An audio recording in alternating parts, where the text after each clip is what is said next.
ఆధ్వర్యంలో ఇక్కడ జరుగుతున్నటువంటి ఈ అత్యవసర సమావేశానికి అధ్యక్షత వహిస్తున్నటువంటి తెలంగాణ బీసీ కుల సంఘాల జేఏసీ చైర్మన్ అన్న శ్రీ కుందారపు గణేశాచారి గారు, ఈ సమావేశానికి ముఖ్య అతిథులుగా హాజరైనటువంటి తెలంగాణ బీసీ కులాలకు ఒక పెద్ద దిక్కుగా ఈరోజు అన్నీ తానై ముందు నడుస్తూ మనందరినీ నడిపిస్తున్నటువంటి మన పెద్దన్న జాజుల శ్రీనివాస్ గౌడ్ గారు, అదేవిధంగా వేదిక మీద ఉన్నటువంటి అనేక మంది పెద్దలు, నారగోని గారు కానీ, బాగయ్య సార్ కానీ చాలామంది ఉన్నారు. వీళ్ళందరికీ మహిళా సంక్షేమ సంఘం అధ్యక్షురాలు, అదేవిధంగా మాతలు, కుల సంఘాల నాయకులు, కురుకచర్ల సీనన్న, భిక్షపతన్ అందరూ వేదిక మీద ఉన్నట్టు చాలామంది ఉన్నారు. విచ్చేసినటువంటి బీసీ బంధువులకు నమస్కారం తెలియజేస్తూ, ఈరోజు చాలా కీలకమైనటువంటి సందర్భం. ఒకవైపు న్యాయస్థానాల్లో జరుగుతున్నటువంటి ప్రక్రియలు మనం గమనిస్తూ ఉన్నాం. సమాజం మొత్తం కూడా క్షుణ్ణంగా పరిశీలిస్తూ ఉంది.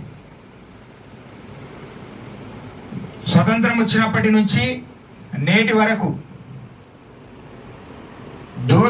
దాచుకొని దోపిడీ చేసి మన శ్రమను, మన యొక్క ఆస్తులను ధ్వంసం చేసి ఈ సమాజంలో, ఈ రాష్ట్రంలో, ఈ దేశంలో అగ్రకుల రాజకీయ నాయకులు కావచ్చు, అగ్రకులలో ఉన్నటువంటి పెత్తందారులు కావచ్చు, అనేక రకాలుగా ఈ సమాజంలో అణగారిన వర్గాలుగా, వెనుకకు నెట్టివేయబడ్డ కులాలుగా మనందరినీ కూడా అన్ని రకాలుగా దోపిడీ చేసిన విషయం ఈరోజు గుర్తు చేసుకోవాల్సిన అవసరం ఉంది. ఏమైంది? ఈరోజు ఈ రాష్ట్ర ప్రభుత్వాన్ని ఎన్నుకున్నది ఎవరు? ఈ రాష్ట్రంలో ఉన్నటువంటి అన్ని కులాల, అన్ని వర్గాల ప్రజలు, ఓటర్లు ఎన్నుకున్నటువంటి ఈరోజు రాష్ట్రంలో అధికారంలో వచ్చినటువంటి ప్రభుత్వం, గౌరవ రేవంత్ రెడ్డి గారి ప్రభుత్వం ఒక నిర్ణయం తీసుకుంది. ఆ పార్టీ స్టాండ్ కావచ్చు, లేకపోతే ఆ స్టాండ్ మీద పవర్లోకి వచ్చినటువంటి ప్రభుత్వం కాబట్టి ఆ తీసుకున్న నిర్ణయానికి కట్టుబడి ఉండాల్సినటువంటి కులాల నాయకులం అని చెప్పుకునేటువంటి దుర్మార్గులు ఈరోజు ఒకడేమో హైకోర్టుకు పోతాడు, ఇంకోటేమో సుప్రీంకోర్టు. ఎంత అత్యుత్సాహం వాళ్ళకంటే జీవో రాకముందే ముందు పోతారు, హైకోర్టు నుంచి మొట్టికాయలు తింటారు. ఈరోజు ఇక్కడ హైకోర్టులో విచారణ ఇంకా 2 రోజులు టైం ఉందనగానే అక్కడ సుప్రీంకోర్టులో పోయి అడ్వాన్స్గా అత్యుత్సాహంతో వాళ్ళ యొక్క వక్రబుద్ధి, వాళ్ళ యొక్క అహంకారం, వాళ్ళ యొక్క దుర్బుద్ధి అన్ని కూడా ప్రదర్శిస్తున్నారు. కాబట్టి ఈరోజు రెడ్డి సామాజిక వర్గానికి చెందినటువంటి సోదరులు ఎవరు కూడా మనకి ఎవరు శత్రువులు కాదు. ఇన్ని సంవత్సరాలు అనేక రకాలుగా వాళ్ళు ఈ సమాజంలో మనల్ని దోపిడీ చేయడమే కాకుండా కొంతమంది రాజకీయంగా కూడా అనేక రకాలుగా లబ్ధి పొందారు, ప్రభుత్వాల నుంచి లబ్ధి పొందారు. ఈడబ్ల్యూఎస్ కోట వచ్చినప్పుడు మనమేం ఉద్యమం చేయలే వాళ్ళకు వ్యతిరేకంగా, కానీ దుర్మార్గంగా ఆలోచిస్తూ ఈరోజు నోటికాడి ముద్దను లాక్కునే ప్రయత్నం చేస్తూ ఉన్నారు. కాబట్టి ఎవడైతే కోర్టుల చుట్టూ అయ్యో లేకపోతే మనం ఛాలెంజ్ చేసి నిన్నమున్న శ్రీనన్న ఒక టీవీ డెబిట్లో మాట్లాడుతుంటే ఆడు ఎంత అహంకారంతో మాట్లాడుతున్నాడు. మాధవ్ రెడ్డి అనేటోడు ఎంత బలుపు నీకు బిడ్డ, చూస్తాం. మేము ఖచ్చితంగా రాజకీయంగా రాబోయే ఏ ఎలక్షన్లనైనా మిమ్మల్ని మొత్తము బీసీ సమాజం పొందబెట్టడానికి మేము సిద్ధంగా ఉన్నాం.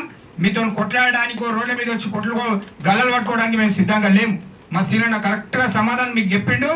ఈరోజు సీనన్న హైకోర్టులో ఆ కేసులో ఇంప్లీడ్ అయిన విషయం కూడా ఈ సందర్భంగా గుర్తు చేస్తా ఉన్నా. ఖచ్చితంగా సీనన్న అనేది దళపతి ఎంబడి మొత్తం బీసీ సమాజం ఉన్నది. మీరు చేసేటువంటి కుట్రలు, కుతంత్రాలు న్యాయస్థానాల్లో ఏ రకంగా అయినా సరే మేము కొట్లాడడానికి, మిమ్మల్ని ఎదుర్కోవడానికి సిద్ధంగా ఉన్నామనే విషయాన్ని గుర్తు చేస్తూ బీసీ సమాజం మరింత అలర్ట్గా ఉండాల్సినటువంటి అవసరం ఉంది. ఈరోజు మనమందరం కూడా ఆలోచించాలి. ఈరోజు మేధావులు కూర్చున్నారు ఇక్కడ. అనేక సంవత్సరాలుగా ఈ సమాజంలో ఏం జరిగింది, ఏం జరుగుతుంది, ఏం కుట్రలు చేస్తూ ఉన్నారు, వాళ్ళ వెంబడి ఎవడున్నాడు, ఎవరి హస్తం ఉంటే వాళ్ళ ఆ ధైర్యంతో కోట్ల మెట్లు ఎక్కిండ్రు అనే విషయాన్ని కూడా మనం క్షుణ్ణంగా ఆలోచించాలి.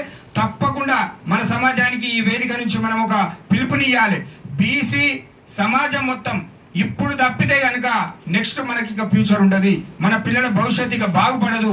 ఖచ్చితంగా తెలంగాణ మొత్తం బీసీ సమాజానికి ఒక రాష్ట్ర సగర సంఘం రాష్ట్ర అధ్యక్షుడిగా నేను పిలుపునిస్తా ఉన్నాను. మనం కులాల మన యొక్క సిద్ధాంతాలు కొద్దిసేపు పక్కన పెట్టి కుల సంఘాలుగా నాయకులుగా ఉన్నటువంటి వాళ్ళందరం కూడా మన జాతిని అన్ని కులాలను కూడా ఏకతాటి మీకు తీసుకొచ్చి జాగృతం చేసి రాబోయే ఎలక్షన్లలో కరెక్ట్గా ఎవడెవడైతే కుట్రలు చేస్తుంటే వాళ్ళకు బుద్ధి చెప్పేటువంటి విధానంని మనం అనుసరించేందుకు మనం అందరం కూడా జాగృతం కావాలని చెప్పేసి పిలుపునిస్తూ ఈ అవకాశం కల్పించినందుకు ధన్యవాదాలు.